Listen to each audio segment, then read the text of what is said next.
Louisiana Beer Reviews looks at Busch Signature canned version. Well, this beer was introduced in 2014, very early in 2014. When it first came out, Anheuser-Busch told me that it was not going to be sold in Louisiana, and they gave me a list of the states, mostly Arkansas, Missouri, Nebraska, Kansas, Oklahoma, all that area. I said that's a shame because it would be nice to try it, and I think people around here would buy it. Then about a month after that, the distributor, one of the distributor guys, told me it's coming in. So it did arrive in April. When it first came in, it was only in the bottles, the 12-ounce Anheuser-Busch bottle. Get your AB Eagle on it. One of the bottles you've seen for years. And then there was a delay on the cans for whatever reason. When I went to Texas last month, I saw 25-ounce cans of this all around. And then I saw the 16-ounce cans all over and bottles. So I said, when I get back, I bet it's going to be around. And then it did arrive right at the end of the month. Well, when I came back, I looked in Mathern's and they had the 16-ounce cans. I haven't seen the 25-ounce cans yet, but I'm sure they'll arrive. They say on the website it's made with the same Busch recipe, but they add toasted malt to give it a different taste. And I don't know how they get the ABV up to 5.7 down from 4.3. The regular Busch is 4.3. Let's see, 18th of March 2014. That's the born on date. So this is going on 2 months, this particular can. But in a can, but I'll tell you, it's only been in the store about 5 days. But in the can, it should be no problem. Okay. The original Busch came out in 1955. Then they came out with Busch Light in 1979. I'm sorry, 89.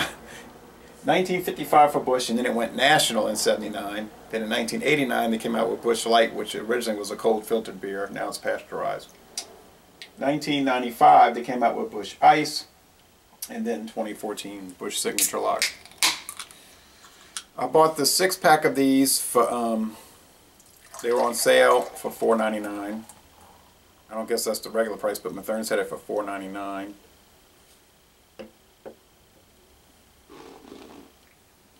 Which is typical these days for 6 packs of pints. I can remember a few years ago, Walmart was selling natural ice 6 packs for $2.98, $2.97. Then the prices start shooting up. It might have been around 2008, 2009. Okay, well, with this beer, and I've been drinking some of these, and I've been enjoying them. Now, when I was on the Texas-Mexico road trip, I was drinking the Busch Ice. I had bought that 6-pack. I believe that was $3.99.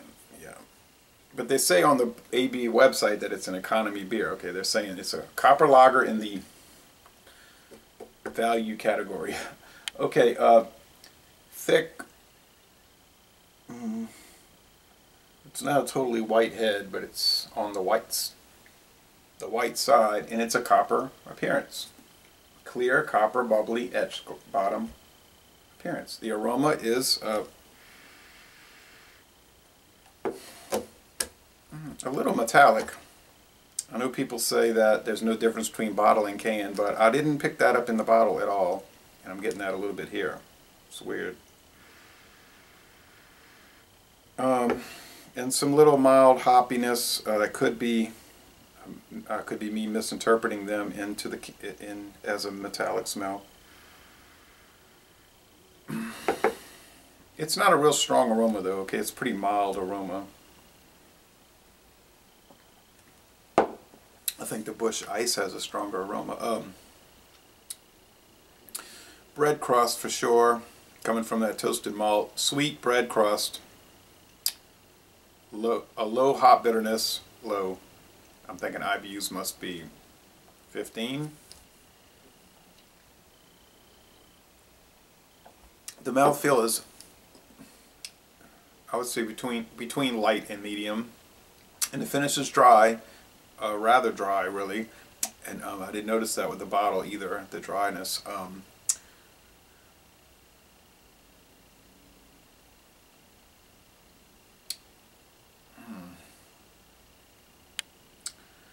and it's refreshing. Yeah, definitely. I was a little thirsty. Well, when you get that kind of pickup on a beer, then you want to do a side-by-side. And I always say I'm going to do a side-by-side with this, and that. But then I never do it because I'll get caught up with doing the next thing. And so it never happens. But let me put it on the shelf of, and I'm not saying I won't do it, but let me just say I ought to do a side-by-side.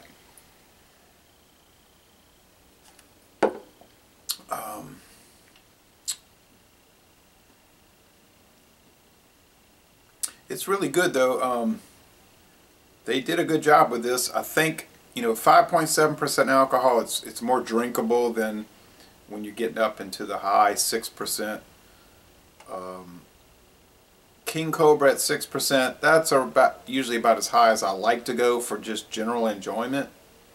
And the Sapphire is 6%, and the Bud Light Platinum is 6%, and the Budweiser Black Crown is 6%. And then Miller came out with their answer to that, their Miller Fortune, which is 6.9. Yeah, they upped the ante, but they might have upped it too much because I don't think it's selling too well, and I think people are just finding it too strong.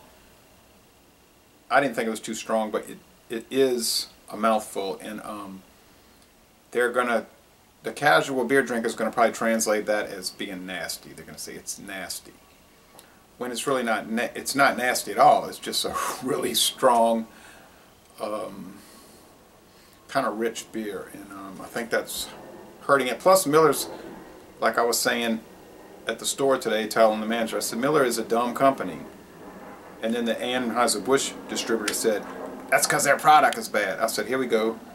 I said, I'm not talking about the product. I'm talking about they don't handle a lot of their beers correctly, I don't think. They do dumb things like put a beer on the market, give it heavy advertising for a week, and never do it again.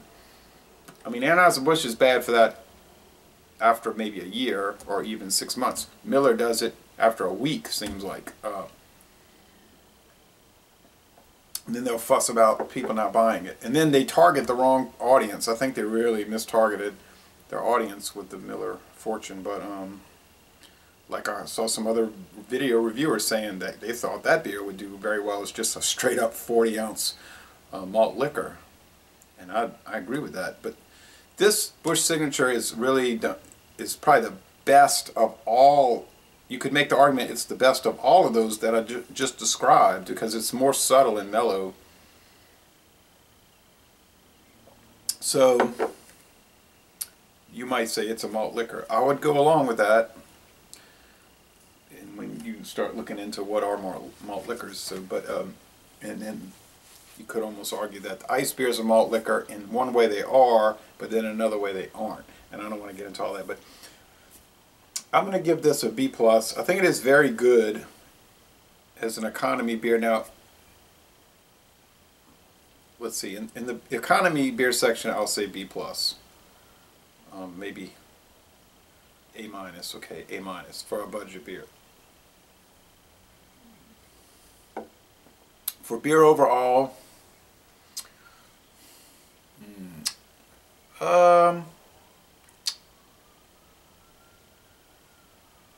I'll say B. It's good. It's good.